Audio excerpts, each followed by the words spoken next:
Coucou l'élu, j'espère que tu vas bien. Alors aujourd'hui, je viens te parler des dettes. Les dettes, D-E-D-T-E-S. Il faut savoir qu'il y a plusieurs types de dettes. Il y a les dettes karmiques qui signifient... karmique vient tout simplement du mot karma.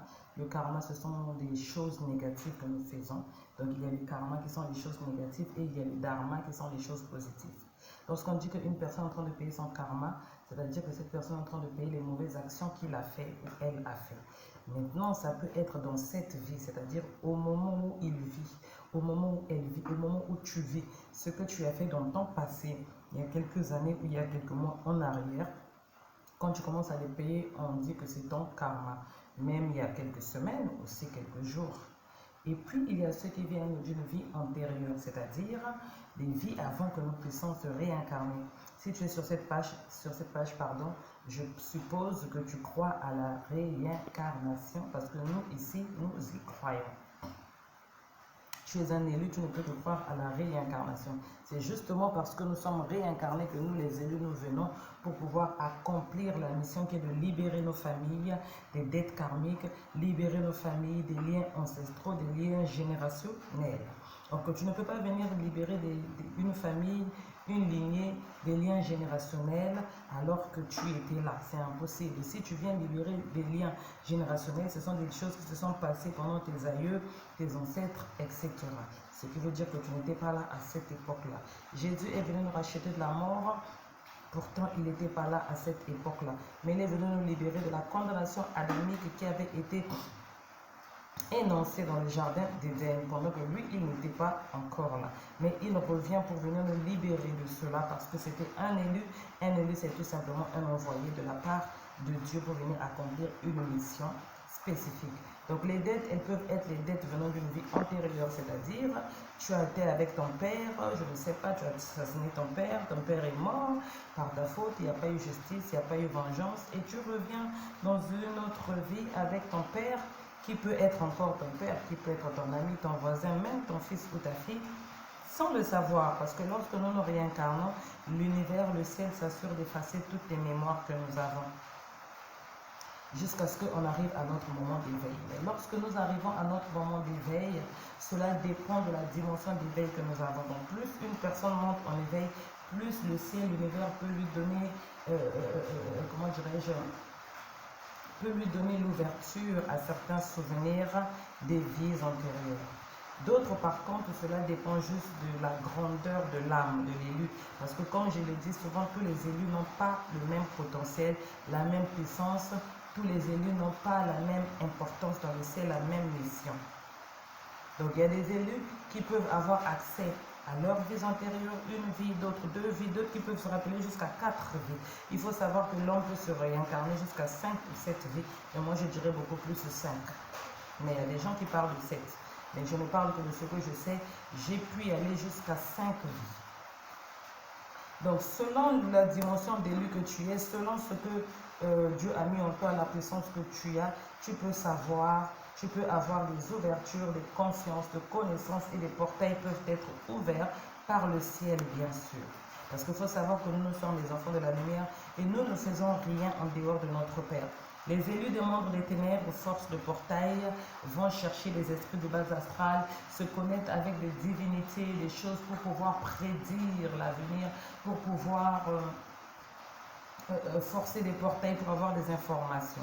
Par contre, l'élu de Dieu, nous ne contrôlons rien, nous dormons tout simplement et c'est Dieu lui-même qui décide de nous faire voir, de nous entrevoir ou encore de déplacer nos esprits pour aller se battre, pour aller faire telle ou telle mission. Mais au réveil de cet élu de Dieu, il n'a aucune conscience de comment il a fait pour aller. Et si tu lui demandes de repartir, il ne saura repartir. Par contre, l'élu des ténèbres, lui, si tu lui demandes de repartir, il saura repartir parce que c'est un mécanisme, parce que c'est Dieu appris, parce que c'est de la théologie, parce qu'ils ont étudié, parce qu'ils font appel à des forces sataniques qui leur donnent le moyen de pouvoir aller dans des endroits qui ne nous sont pas permis de partir. C'est ça la différence entre les élus de Dieu et les élus des ténèbres. C'est que nous reconnaissons que nous sommes des enfants, nous n'avons aucun monopole, aucun pouvoir, et nous nous laissons totalement guider par notre Père. Eux, ils sont comme des rebelles qui forcent des portails pour pouvoir aller dans des dimensions qui ne leur sont pas permis. Donc les dettes karmiques, ce sont ceux qui viennent d'une vie antérieure. Donc la justice n'a pas été faite avec ton père, vous vous réincarnez, ton père devient ton frère, ton ami devient ton fils, et voilà, vous ne vous entendez pas, voilà, c'est des disputes, voilà, c'est toutes sortes de choses.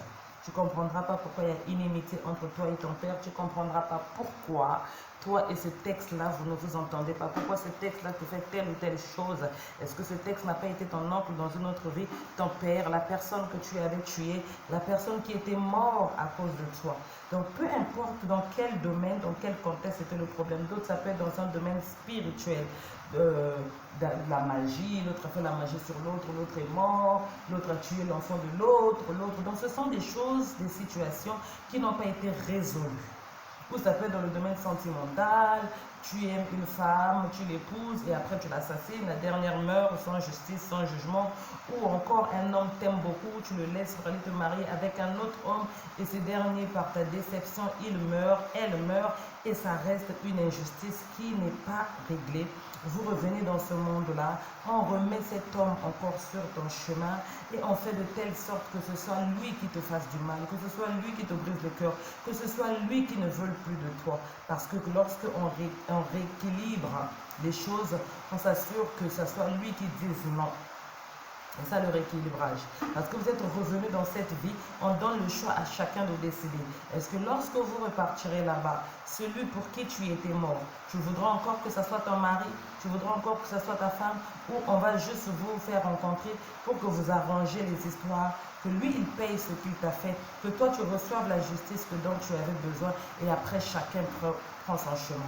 C'est les âmes qui décident. Selon la décision qu'ils ont faite, on vous renvoie sur la terre. Si vous étiez dit que non, malgré le mal qu'il m'a fait, on va repartir, je vais le pardonner, ça sera encore ma femme, ça sera encore mon mari, le début de la relation va être compliqué parce que l'autre doit rembourser le mal de l'autre. Voilà pourquoi nous pouvons voir des relations, au début c'était difficile, ils se sont fait du mal, l'autre a fait du mal, l'autre a failli mourir pour l'autre, et puis après, il y a pardon et il y a réconciliation et il y a mariage.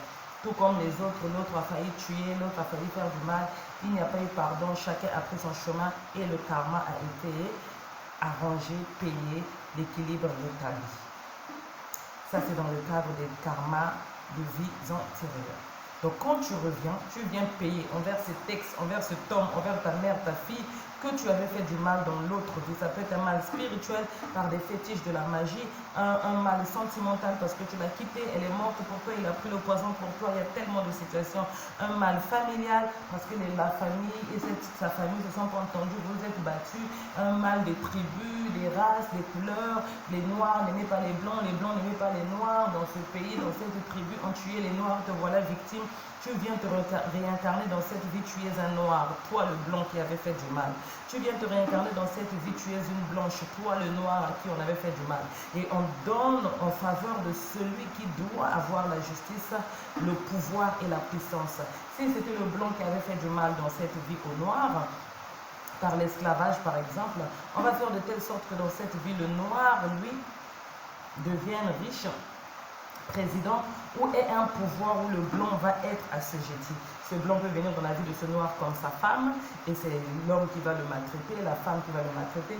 Il peut venir dans sa vie comme un employé, et puis c'est lui qui va avoir la société, et le blanc va être accepté. Si c'est aussi le noir qui avait fait du mal, ainsi de suite, le noir sera emmené à la merci du blanc, et tu ne comprends pas pourquoi depuis que tu es arrivé dans ce pays, on te maltraite par cet homme-là. Tous les autres blancs sont bien avec toi, sauf cet homme, sauf ton mari, sauf ta femme. Y a-t-il pas une dette karmique? Donc quand tu es une âme éveillée à une certaine dimension, Dieu peut te montrer. Mais il faut savoir aussi que Dieu ne montre pas tout simplement parce que tu es éveillé, non.